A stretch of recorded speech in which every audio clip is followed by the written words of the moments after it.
Karen Isert, and welcome to our show. On tonight's edition of WK2U, we will explore the world of social media, its effects on communication, and its role in the professional world. Later this evening, we will be joined by a WKU broadcast journalism student, Amanda Johnson. Our first guest of the night is Professor Ken Payne, who teaches us several courses, including media literacy. He is here to discuss the role of social media in the corporate and professional world, and how our use of social media influences our future employers' hiring decisions. Welcome to the show, Professor Payne. Sure. How have you been today? Thank you for joining us. Doing great. Thanks very much. All right, well, we'll just jump right into this. Sure. As an associate professor in broadcast journalism, how are you connected to social media? Well, like you opened the show, social media is all around us. It's ubiquitous. It's everything that we do now. So you've got to kind of put yourself as a professor into the world of social media to meet your students there. And I think we do a pretty good job of it, although there is a bit of reluctance to kind of jump in with both feet. But I think social media plays a huge role in connecting to students both inside the classroom and outside the classroom. So I use it quite a bit. How, as a professor, do you use social media? My courses are all what I call blended courses. So they're brick and mortar, we're in a classroom, we're discussing things, but I also try to connect students with each other on social media. You know, a class only lasts an hour or an hour and 20 minutes, but a lot goes on, and I teach public relations courses that are very attuned to public opinion and things that are going on in the real world. So what we do is connect on social media through a Google Plus site that I set up. So students can come in and comment on stories that I post there. I can come in and comment on them, and then we all can come in and look at them when we're back in brick and mortar. So it's kind of that symbiotic relationship between brick and mortar classroom, online, social media, and the connectivity that it provides. And do you find that very effective as a professor with reaching out to all of your students? You know, it doesn't matter for me, but it matters with the students. And I think the students find it very attractive in that it fits in with their natural rhythm of their life. So as students in the student union and they're updating their Facebook page, it's very easy on their smartphone just to toggle over and get to the Google Plus page and see what's going on there. So making it convenient, meeting students where they're at instead of where I want them to be, I think there's a lot of acceptance there, and I think there's a high amount of usage because, again, it's very convenient and it's very natural for them to be there, so they use it quite a bit. So as media evolves more, do you think more professors will feel the need to use things like Google Plus or other social media websites? I hope so. I mean, I think there's a learning curve. I think there's a lot of risk involved. It really takes professors out into something they may not be all that comfortable with. It does require, I think one of the big myths of social media is it doesn't require a lot of time or effort. Mm-hmm. It does require a lot of time or effort to really engage students, to really be where they are, to really go there and see what they're thinking and then comment on their comments. It can be quite a bit of time drain, and that's in addition to your regular job of preparing for classes and grading assignments and all that stuff. So if you're going to make that plunge into social media and integrate that in the classroom, you have to be ready to commit the time as well that it requires. Yeah, so as students move on later in their future, there's a lot of organizations and business departments on campus that are moving towards a hashtag. Mm-hmm. So the hashtag this, hashtag that, to publicize their services. Mm-hmm. How do you see social media impacting students that way with the hashtag? You know, and again, I'm speaking very personal here. I'm not a big hashtag person. Mm-hmm. I have hashtag fatigue, and I think maybe America is having hashtag fatigue because and I don't know, you hate to point at one platform and say, well, this is the cause, but I think Twitter in itself has caused a lot of hashtag fatigue because everything is hashtagged now. Right. Hashtag what I had for breakfast, hashtag President Obama, whatever. I'm not saying it's not convenient, and it's really good for tracking, like your return on investment on your program or your campaign or whatever you're doing. But I just think if you're going to go the hashtag route, it needs to be, again, widely available, widely accepted. Students have to buy into it, and I'm just not quite there yet on the hashtag part. Right. So as social media evolves more, do you feel that it could be a problem for students later on in life maybe, or just being a social media problem in general? Well, it can be, like I say, it can be a huge time drain. Social media takes a lot of time. You don't have to do anything but walk around on campus and observe what students are doing when they're walking around. Their heads are down, they're looking at their smartphones. So in that way, I think it can be a detriment in that maybe they're missing some other parts of college and the social life of college that could be very important. But on the other hand, it is connecting us as a society, as a student body, like nothing ever before. So there's tremendous upside, but there's also a lot of caution there, and you've got to be careful. And what I do, I walk around campus, and if I see a student I know, I'll just tell them to look up.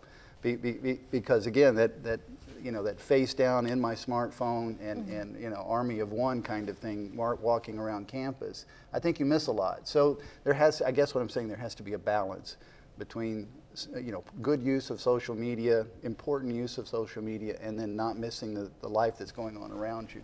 And I'll kind of wrap you up with one final question. How do you think social media might impact a student maybe in their future career?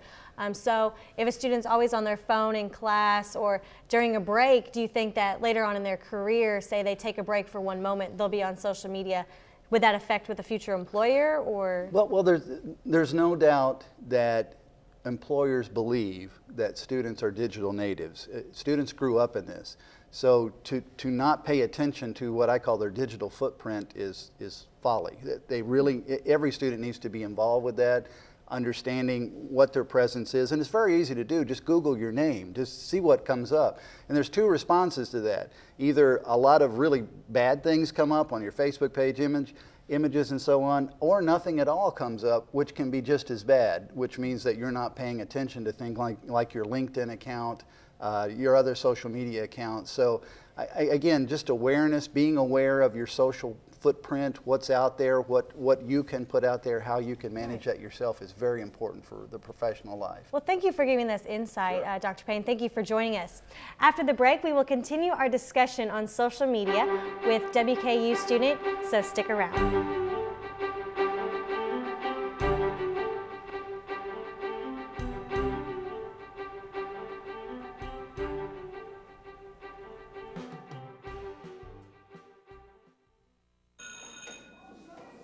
Don't look at me.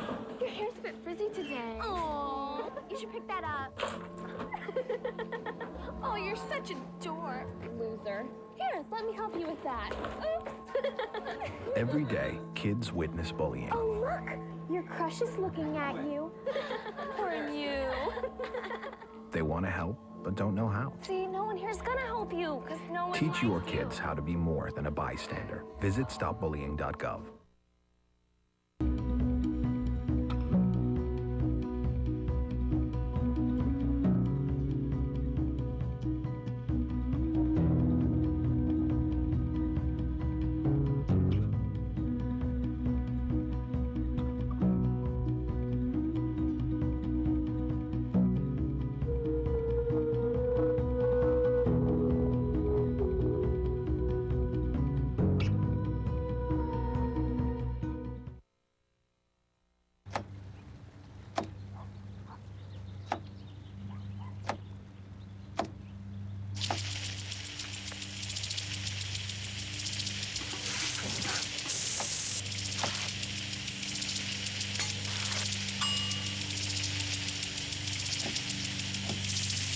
Clean kitchen surfaces, utensils, and hands with soapy water. 1 in 6 Americans will get sick from food poisoning this year. Keep your family safer. Check your steps at foodsafety.gov. So, are you going out tonight? Home right after work. That's so gay. Totally gay. Ugh, that is so Emma and Julia. Why are you saying that's so Emma and Julia? Well, you know, when something is dumb or stupid, you say that's so Emma and Julia. Who says that? Everyone. Imagine if who you are were used as an insult. When you say that's so gay, do you realize what you say? Knock it off.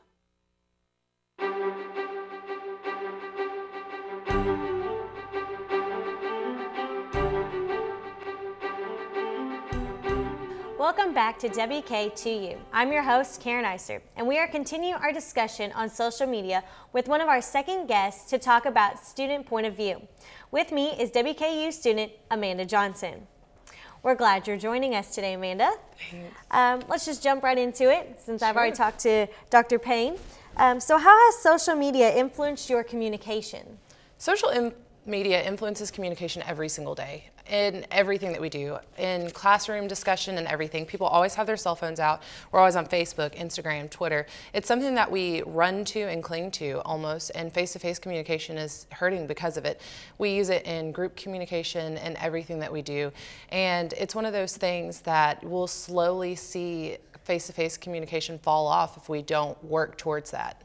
So as a student, do you feel that you're trying to get more face-to-face and maybe leaning back off of social media more, or are you still a social media bug just like everyone else? I am so involved in social media, and that's because social media has prompted us to rush through everything in life. You know, everything is on such a tight, deadline, and social media helps us where I can respond when I can and as fast as I can because I've got my cell phone in front of me. And face-to-face communication is one of those things where you have to set up a time to come in and make contact with the person you're trying to have communication with, whereas I could be on my cell phone at work talking to someone that's in their room working on a project that we're doing. So I'm super involved in social media, as are so many students on campus. But face-to-face communication is one of those things that is so important as well, because right now we're getting nonverbals from each other and those kind of cues. And with social media, you lose those things. So do you feel like as students, a lot of people are lacking a lot of face-to-face communication? So maybe when it comes to meeting new people, do you think more students are held back with the fact that they're so relying on social media? So do you think that we are lacking with face-to-face communication as students? Oh, absolutely, absolutely. And especially now because we have so many classes that teach us how to have interview skills. And I'm not sure that was so prominent 10, 20 years ago.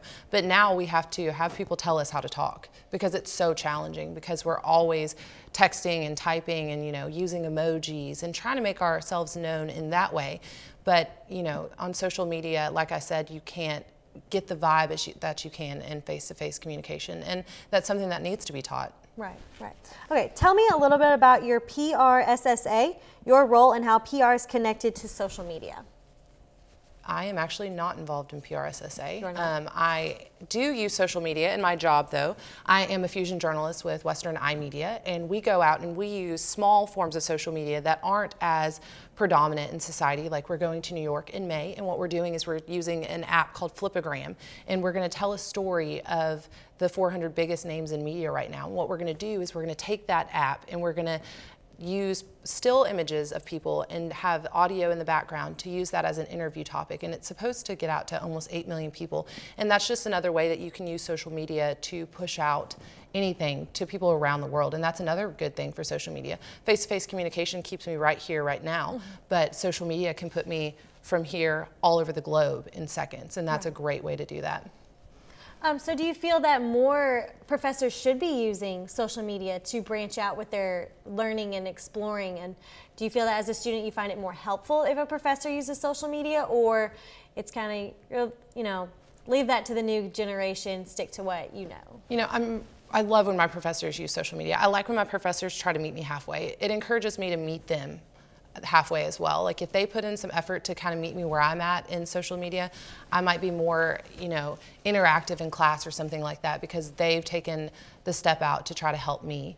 And I really appreciate when teachers do that. Social media is a great way to connect us because we all, like I said, we always have our cell phones. So I use all the school apps and stuff to get information, and my teachers can post something and within 5 minutes I have it to my cell phone. Thank you. Well, thank you for joining us, Amanda, and providing your insight on the impact of social media. That does it for this edition for WK2U, but we want to hear what you think. Continue the discussion on social media by using the hashtag WK2U. Thanks for watching. I'm Karen Isert. Good night, everyone.